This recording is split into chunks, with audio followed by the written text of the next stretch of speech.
Mesdames et messieurs, nous vivons dans une époque où nous sommes constamment exposés à la vie des autres, souvent à travers des filtres et des façades qui ne révèlent qu'une partie de la réalité.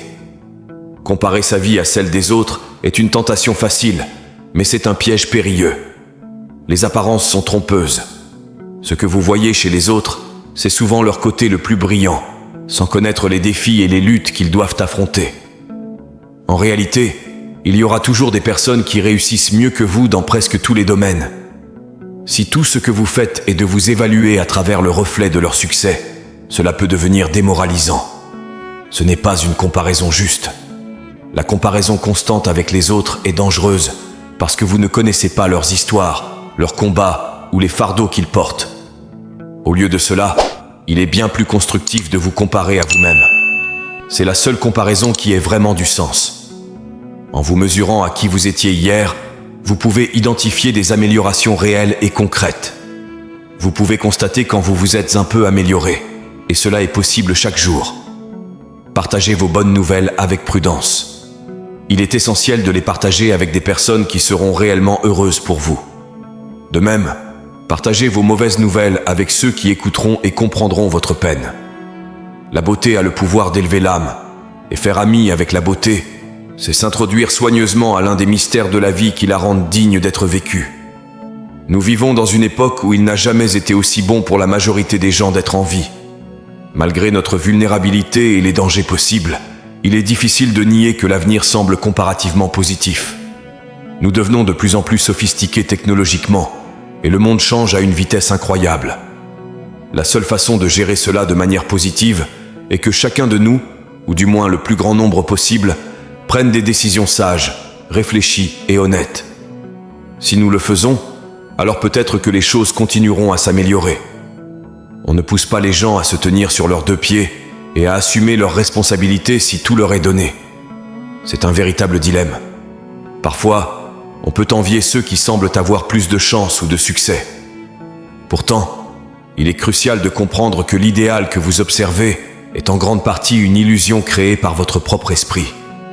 Chacun de nous est unique. Vous ne devriez pas vous comparer aux autres car ils ne sont pas vous. Ils n'ont pas votre famille, votre tempérament, vos problèmes, ni vos capacités. La seule personne à qui vous pouvez et devez vous comparer, c'est vous-même. L'un des principes fondamentaux est de se comparer à qui vous étiez hier et non à qui quelqu'un d'autre est aujourd'hui. C'est un jeu que vous pouvez gagner. La possibilité de vous améliorer légèrement chaque jour est à la portée de tous. Cela équivaut à mener une vie vertueuse. Les personnes qui réussissent de manière phénoménale font tout pour vivre une vie honnête. L'honnêteté peut vous mener très loin. L'intelligence est un facteur important. Si vous n'êtes pas assez intelligent pour un travail, cela peut rendre la vie misérable pour vous et pour ceux qui vous entourent. Trouver un domaine dans lequel vous excellez naturellement est essentiel. Être le meilleur dans ce que vous faites nécessite non seulement de l'intelligence, mais aussi de la tolérance au stress et une certaine conscience professionnelle. Il est utile de savoir que les personnes intelligentes sont souvent en tête des hiérarchies de domination parce qu'elles arrivent les premières. L'intelligence, en grande partie, c'est la vitesse. Et plus vous vous déplacez rapidement vers quelque chose de difficile, plus vous avez de chances d'arriver le premier. Vous devrez investir des efforts dans votre vie et trouver les sources de motivation adaptées à votre personnalité.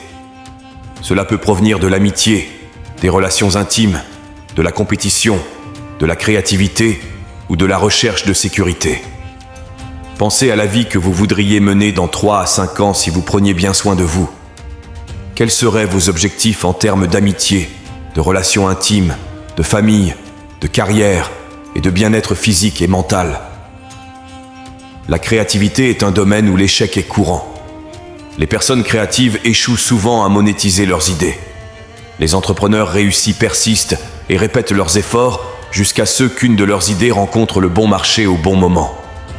La persévérance est cruciale. Il est important de comprendre que l'échec est la norme et de ne pas se blâmer excessivement. Vous devez savoir que le passage de 0 à 1 est difficile. Mesdames et messieurs, engageons-nous à nous comparer uniquement à nous-mêmes, à persévérer dans l'amélioration personnelle quotidienne et à vivre honnêtement et vertueusement. En faisant cela, nous pouvons espérer construire un avenir meilleur pour nous-mêmes et pour les générations à venir. Mes chers amis, à tous ceux qui sentent que personne ne croit en Dieu, sachez que vous n'avez pas besoin de cette croyance pour prospérer. Si vous croyez en vous-même, c'est tout ce qu'il vous faut. N'oubliez jamais que ceux qui prennent le risque de se perdre pour trouver leur propre chemin sont souvent ceux qui découvrent les plus belles vérités sur eux-mêmes. La solitude, parfois, est un endroit où l'on peut tout comprendre sur soi-même. Elle ne me permet pas seulement de savoir qui je suis, elle me libère parce que je sais que, là, je suis moi-même, loin de la foule. Souvent, nous nous arrêtons à la formule que tout le monde suit, marchant sur des sentiers déjà tracés par d'autres. Mais souvenez-vous, l'homme qui ose marcher seul a toutes les chances de découvrir de nouvelles voies. Personne ne se souvient de ceux qui suivent aveuglément les autres comme des moutons. Je ne dis pas que vous devez faire cavalier seul tout le temps. Cependant, c'est à ceux qui se battent seuls, à ceux qui n'ont jamais eu de soutien quoi qu'ils fassent, que je m'adresse particulièrement. Même sans soutien, vous pouvez persévérer. Chaque bataille, chaque lutte que vous menez seul vous rend plus fort. Elles finiront par vous mener là où vous devez être. N'oubliez jamais que, quoi que vous fassiez, faites le bien. Soyez le meilleur dans ce que vous entreprenez. Faites-le avec amour et passion. C'est ainsi que vous brillerez le plus. C'est montrez-leur que vous êtes capable de grandes choses. Vous n'avez besoin que de vous-même pour tenir debout. Même si vous devez marcher lentement, ne vous arrêtez jamais. Continuez de croire en vous.